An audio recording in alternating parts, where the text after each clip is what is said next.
Hello family, कैसे आप सब? उम्मीद है सब लोग अच्छे होंगे।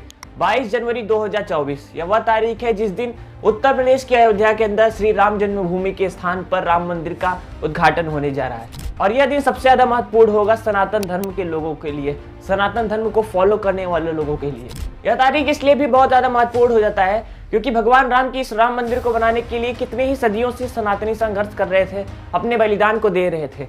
आखिर कैसे भगवान राम की इस जन्मभूमि के स्थान पर एक मस्जिद का निर्माण कैसे हो जाता है और कैसे इसको 1992 के अंदर इस मस्जिद को गिराया जाता है, कौन कौन से महत्वपूर्ण कौन कौन से वो शख्स होते हैं जिन्होंने इस कार्य को अंजाम देने के लिए पूरी तरीके से अपने जीवन को न्यौछावर कर दिया, और इसके साथ साथ अंत में कैसे भगवान राम की इस राम मंदिर के निर्माण के लिए कैसे फैसला आता है। इन सभी तरीके के सवालों के जवाब आज हम जानने वाले हैं इस वीडियो के अंदर। इस विवाद की शुरुआत होती है 12वीं सदी से।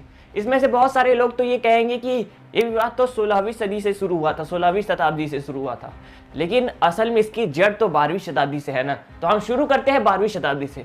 12वीं शताब्दी के अंदर भारत के अंदर मुगल साम्राज्य यानी कि इस्लामिक शासक जो थे वो पूरी तरीके से हावी होने लगे थे। मुस्लिम शासकों ने भारत के अधिकतम हिस्से पर अपना कब्जा कर लिया था। इसमें से नॉर्थन जो भारत है वो तो पूरा ही आ जाता है। और इसके बाद लगभग आने वाले 400 सालों तक भारत के अंदर मुस्लिम शासक बहुत ही तेजी से फैलते हैं और लगातार हर एक हिस्से पे भारत के अंदर कब्जा करते हैं। और इसके बाद 16वीं शताब्दी के अंदर मुगल साम्राज्य के एक सम्राट का नाम आता है जिसका नाम बाबर हुआ करता था।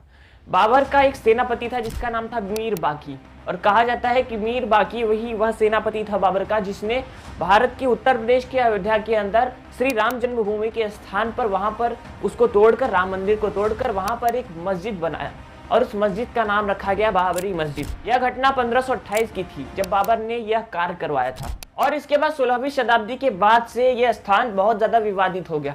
हिंदू समुदाय लगातार इसका विरोध करता रहा और ये दावा करता रहा कि यह स्थान भगवान श्री राम के जन्म स्थान है और ये स्थान हमें दिया जाए। यहाँ पे एक मस्जिद बहुत ज्यादा जबरन बनाया गया है। इस स्थान पर बाबर ने जबरदस्ती बाबरी मस्जिद बनाया है और इसके लिए इस विवाद ने पूरे भारत के अंदर एक अलग सा ही ध्यान खींचा। सब हिंदू समुदाय के लोग इसका बढ़ चढ़ कर विरोध कर रहे थे, लेकिन इसके बावजूद भी क्योंकि उस समय न तो भारत के अंदर किसी तरीके का लोकतंत्र था और न किसी तरीके का न्यायिक व्यवस्था थी जिसकी वजह से इस विवाद का फैसला हो सके। और लगातार हिंदू समुदाय इस विवाद से लेकर संघर्ष करता रहा तब तक जब तक भारत के अंदर एक लोकतंत्र की स्थापना न हो जाए।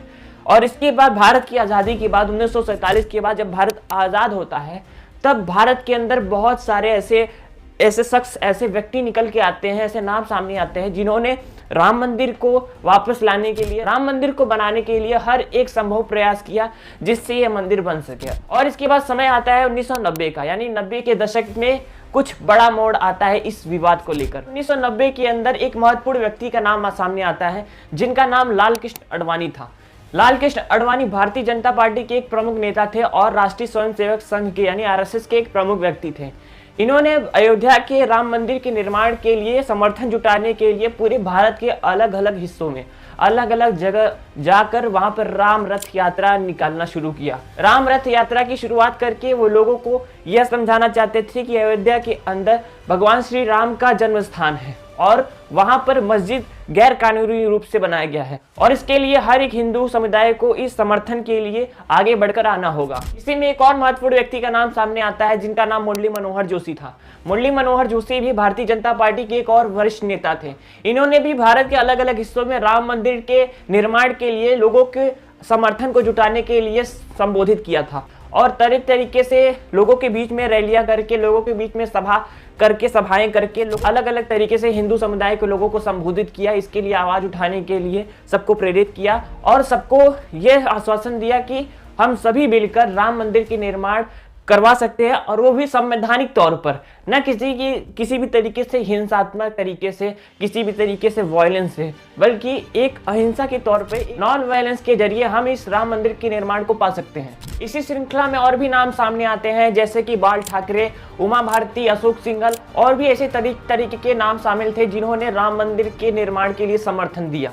और इसके बाद समय आता है 1992 का, यानी 1992।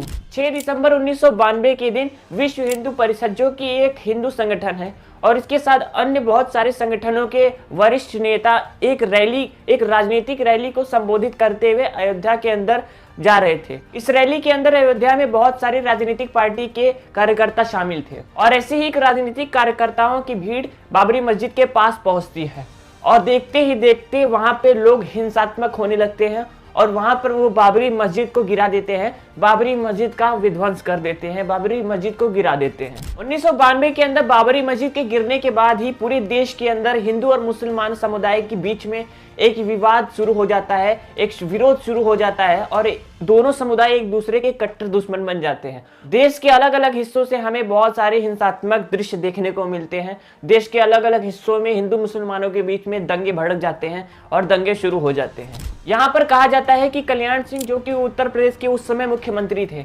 जिस समय अयोध्या के अंदर इस कार्यकर्ताओं की भीड़ ने इस मस्जिद को गिराया, उस समय कल्याण सिंह ने, कहा जाता है कि उन्होंने किसी भी तरीके का एक्शन, किसी भी तरीके का तत्कालीन निर्णय नहीं लिया और जिसकी वजह से ये मस्जिद गिर गया। 1992 के बाद बाबरी मस्जिद के गिरने के बाद पूरे भारत के अंदर राम मंदिर का विवाद एक बहुत ज्यादा संवेदनशील मामला बन गया। 1992 के बाद राम मंदिर का विवाद न्यायालय में चला गया था, यानी कोर्ट में चला गया था।